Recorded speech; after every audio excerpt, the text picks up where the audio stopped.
نفسك ربنا يرزقك برزق واسع وأموال وفيرة. نفسك ربنا يرزقك بالذرية الصالحة لو انت متأخر في الإنجاب.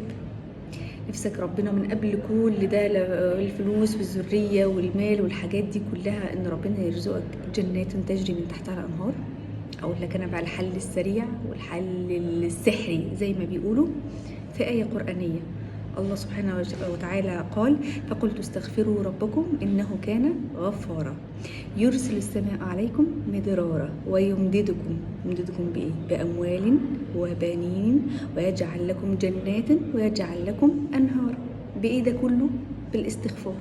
خلي يومك كله استغفار استغفار، ومعاك السبحة في ايدك على طول الاستغفار، وربنا هيرزقك كل ما ترجو، وهيرزقك كل الحاجات اللي قيلت في الآية دي: مال ومال واسع ووفير وذرية، ومن قبل كل ده الجنة اللي كلنا